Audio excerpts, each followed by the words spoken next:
So what we're going to do is we're going to look at this incredible piece of writing. Some have called it a poem, others call it a hymn. And the first thing to say is that it is different probably from any other writing in the Bible. There's a writer called Alex Mattia who says that it's different in that it's coming from Jesus' viewpoint. So through Jesus' eyes, the big events of his life are spoken from his viewpoint, thinking about his values, his motivation, and also his mind, his thinking about what he was doing. It expresses that from Jesus' point of view. And it is extraordinary, and it starts from the very beginning, because the very first verse, and we're going to take it a verse at a time. The very first verse speaks about the fact that this hymn starts before time. It doesn't start with a baby shooting into the world. It starts before then. The scope is huge. So it's talking about the way that Jesus is absolutely wonderful. It says, who being in nature God, did not consider equality with God something to be used to his own advantage.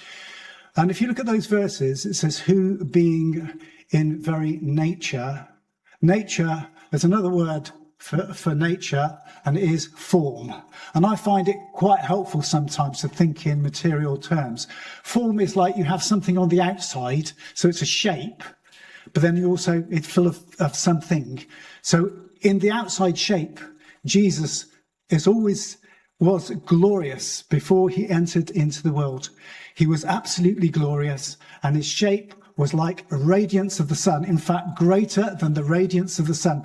There is no picture you can use, not even a combination of pictures that can get across that wonderful, incredible, brilliant truth. But it wasn't just that there was this radiance and glory of being God, but it's also the quality of the relationships. James earlier on mentioned about some of us have had great relationships with our fathers. I'm one. Many haven't, but none of them compare to the relationship between God the Father and God the Son and God the Holy Spirit. It was completely and utterly loving and creative and beautiful beyond words. The radiance of the sun cannot communicate. A glorious river of light could not get across the wonder of that interrelationship. So it's really important for us. We can't understand anything else about this hymn if we don't really take seriously the glory of God, the power and the wonder of Jesus Christ. It won't make any sense. But if you get that, you can begin to really understand the power of the rest. This is a complicated verse. Some people say it's like grasping onto God. Somebody say in here it says, using God to his own, using his status to his own advantage. I prefer the idea of robbery. Another way of this being communicated is saying that he thought it not robbery to be equal to God. And so that means that he recognized that he was equal to God. You don't rob your own house, do you? You don't rob something that you've got already. You don't go and sort of wait until it's dark and climb up the stairs, break into your house. It's something you've got already. Your precious things are yours and they belong to you. Well, the glory of being God belonged to Jesus. He was equal with God, and that's marvelous. But as we proceed, it gets more and more beautiful. And thinking about this next verse put me in mind of a waterfall. I don't know if people like waterfalls here. I love waterfalls. And waterfalls are all about pouring out, aren't they? All about water going over the edge and going down. And to me, this reminds me of this most central idea of Jesus pouring himself out. You see, water can't help it, can it? Water will go like that. Water will always come out because of gravity. It can't choose to come out. It will come out. But in these verses, it is clear that Jesus chose to be poured out. It was a decision to be poured out. And it comes across in this verse here. Rather, he made himself nothing. So the translation of that verse is, himself he emptied. Him, it comes first. It was a very definite idea. Himself he emptied. He poured himself out. It gets the idea of choice really clearly. And he emptied himself of that outer radiance and glory of being God. He didn't hold on to that outer glory. He actually entered. Where did he enter? He entered into human likeness. He left the glory to enter an ordinary human body. Forget those paintings with halos. Jesus didn't have a halo. He didn't have a glow. If you listen to him, he didn't hum like radioactivity. No, Jesus was in an ordinary human body. That's amazing. And I think we can easily forget that. We can sing the hymns again and again and again, and we can know it, some of us, so deeply and so often that it loses its potency, it loses its power. But Jesus was fully God, but fully human being. And we need to keep on thinking about that. As we come to the table, we need to keep on thinking that the person we're celebrating was truly God, but also truly a human being. Now, I've got a book here. Sorry, I've got to go get it. I forgot. Now, this is an interesting book. It's called James. Okay, not about our James, but it's about a character who appears in Huckleberry Finn, a book that was written in the 19th century by Mark Twain. And it's a change because Huckleberry Finn, the centre voice is Huckleberry Finn. But in this, James is a slave and he has a central voice. He sees it from a slave's point of view. And I tell you what, it's really challenging. It's really painful to read. It's sometimes really funny, but it's sometimes really, really painful. Why?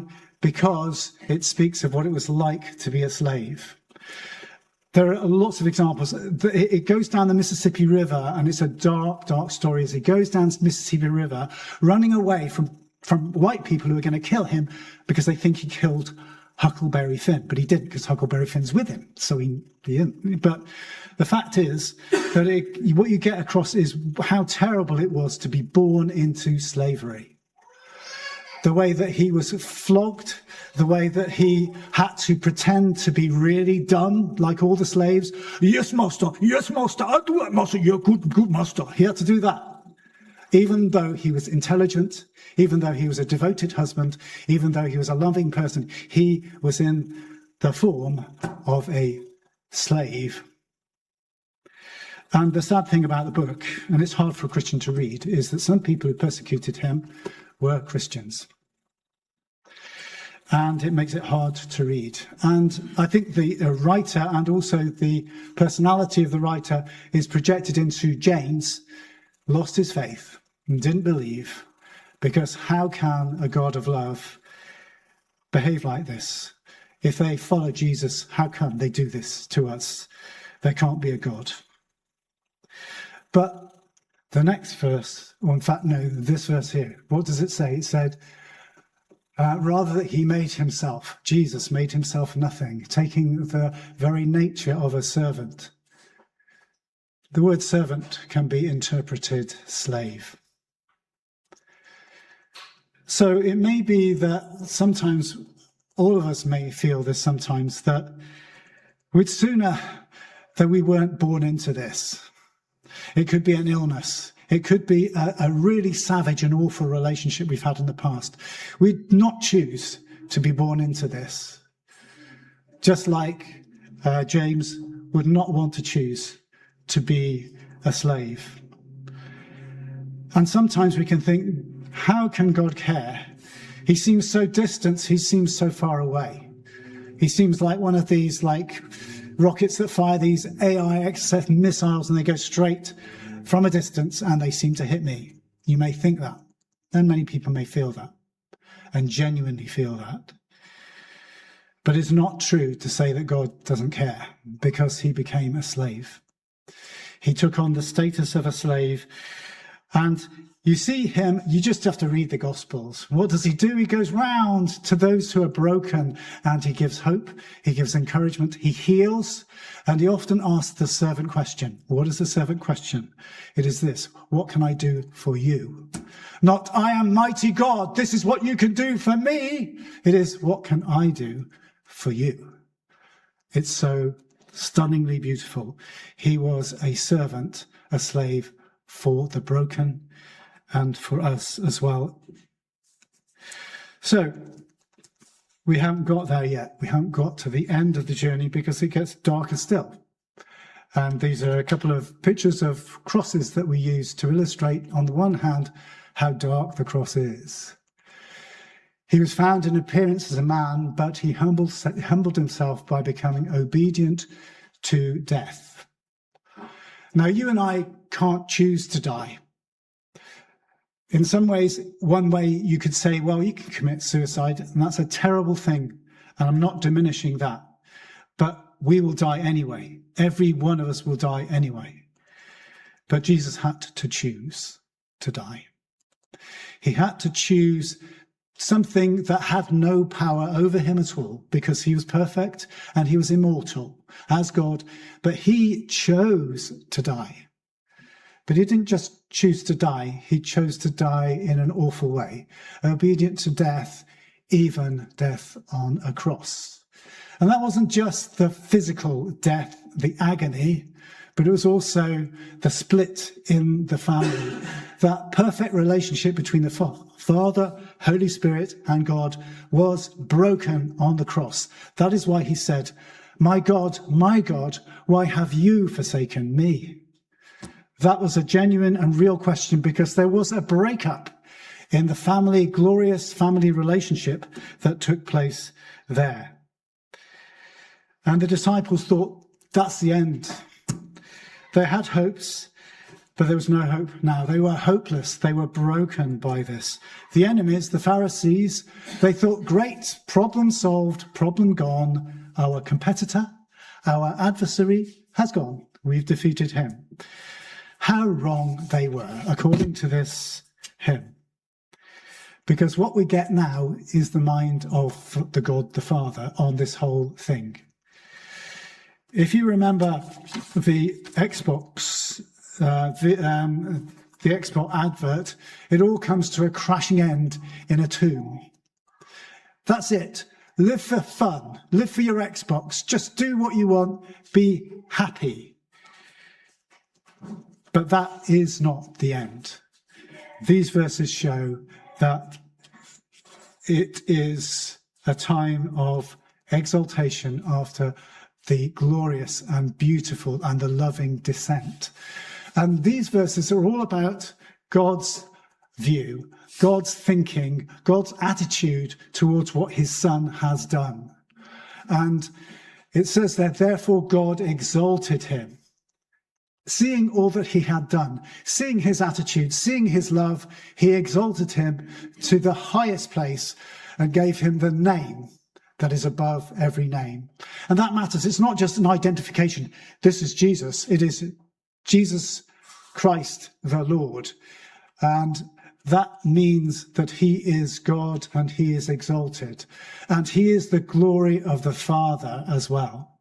So this is a marvelous exaltation. It shows the mind of God and his attitude towards Jesus.